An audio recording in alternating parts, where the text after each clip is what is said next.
नमस्कार, मैं प्रशांत और आप देख रहे हैं न्यूज वाइट। देखिए, 2024 के लोकसभा चुनाव को लेकर एनडीए गठबंधन में पार्टियों की संख्या बढ़ गई है। पहले एनडीए गठबंधन में जदयू थी, बीजेपी थी और लोजपा थी।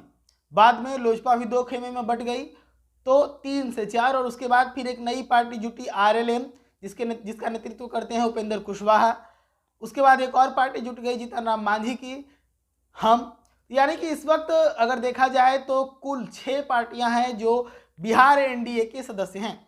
अब ऐसे में इन 6 पार्टियों के आ जाने से 3 से 6 हो जाने के कारण कई जगहों पर सीटों का बंटवारा को लेकर पार्टियों ने अपने अपने सीटों को बदल लिया। तो वहीं पर कई जगहों पर पार्टियों ने अपने अपने उम्मीदवारों को भी बदला। ऐसा करने से कई उम्मीदवारों की जो सीटें हैं वो चली गई, कई उम्मीदवारों का टिकट कट गया। तो उन्हीं उम्मीदवारों के बारे में आज चर्चा करेंगे, किन किन उम्मीदवारों का टिकट इस बार कटा है।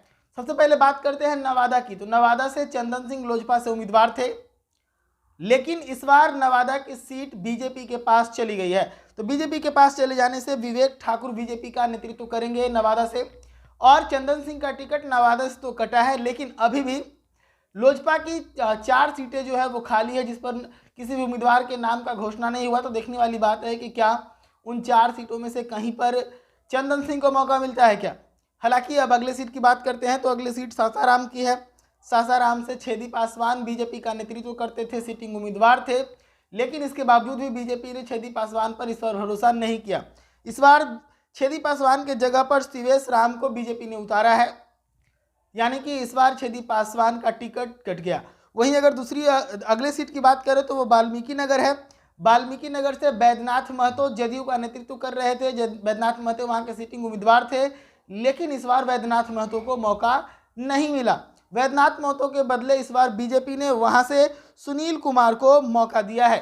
तो वहीं सीतामढ़ी सीट की बात करें तो सीतामढ़ी सीट पर सुनील कुमार पिंटू जदयू के उम्मीदवार थे। आपको याद होगा, हाल फिलहाल में विवादित बयान देने को लेकर चर्चा में आए थे, और उसके बाद जदयू को लगा कि इमेज डाउन कर रहे हैं सुनील कुमार पिंटू। तो ऐसे में सुनील कुमार पिंटू की टिकट काट दी गई और सुनील कुमार पिंटू के जगह पर मौका मिला है देवेश चंद्र ठाकुर को।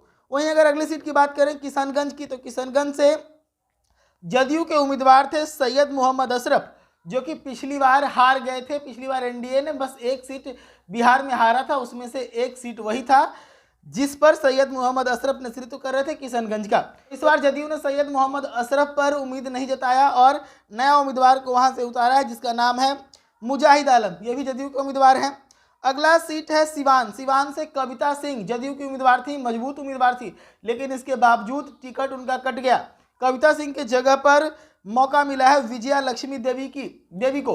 विजया लक्ष्मी देवी भी जदयू से आती हैं। वहीं अगले सीट बात करें शिवहर की, तो शिवहर की सीट को लेकर कैसे कैसे खेला हुआ आपने देखा। साफ तौर पर पहले शिवहर से रमा देवी का टिकट काट दिया गया, उसके बाद लवली आनंद जदयू में आती हैं, और जदयू में आने के अगले दिन ही एक घोषणा हो जाता है कि लवली आनंद शिवहर से लोकसभा के मैदान में उतर रही हैं। यानी कि शिवहर से लवली आनंद को मौका मिला है।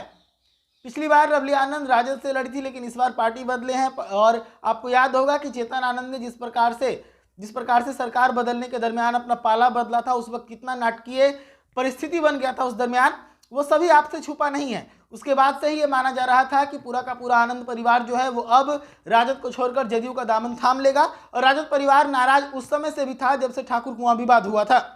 तो वहीं अगली सीट की बात करें तो गया है। गया से पहले जदयू के उम्मीदवार जीते हुए थे विजय कुमार मांझी, लेकिन इस बार सीट शेयरिंग में गया की सीट जीतन राम मांझी के खेमे में चले गए, यानी कि हम सेकुलर को मिला है। तो वहां से जीतन राम मांझी ने खुद को उम्मीदवार घोषित कर दिया। ऐसा करने से विजय कुमार मांझी की टिकट कट गई। वहीं काराकाट से महाबली सिंह जदयू के उम्मीदवार थे, लेकिन इस बार जो सीट है वो एनडीए में वो चला गया उपेंद्र कुशवाहा के आरएलएम को, जिसके कारण महाबली सिंह के टिकट काराकाट से कट गई। तो ये सीटें हैं जहां पर टिकट जो है वो काट दिया गया। एक और सीट है जिसको लेकर बिहार में खूब चर्चा हुआ, वो है हाजीपुर का सीट। हाजीपुर को लेकर लंबे समय से चाचा भतीजे के बीच में उठापटक और खूब मलयुद्ध देखने को मिला, लेकिन इन सब के बाद लास्ट में चिराग पासवान ने बाजी मार लिया और चिराग पासवान ने वहां से जीत दर्ज कर लिया है। हालांकि चिराग पासवान ने तो ऐसा दरकिनार किया चाचा को कि बिहार में इस बार चाचा को कोई मौका ही नहीं मिला। बिहार में भले एनडीए की 6 पार्टियां हैं, लेकिन लोकसभा के चुनाव में 5 ही पार्टी मैदान में है। चिराग पासवान के चाचा की पार्टी राष्ट्रीय लोक जनशक्ति पार्टी इस बार मैदान में नहीं है। तो देखिए इस बार बिहार में चिराग पासवान को 5 सीटें मिली है। 5 में से 1 सीट पर तो खुद को उम्मीदवार घोषित कर दिया हाजीपुर से। अब ऐसा करने से जमुई की लोकसभा सीट जो है वो खाली हो गई, क्योंकि चिराग पासवान जमुई से लड़े थे। तो देखने वाली बात है कि जमुई से किसको मौका मिलता है, क्या चंदन सिंह को जमुई से उतारा जाता है।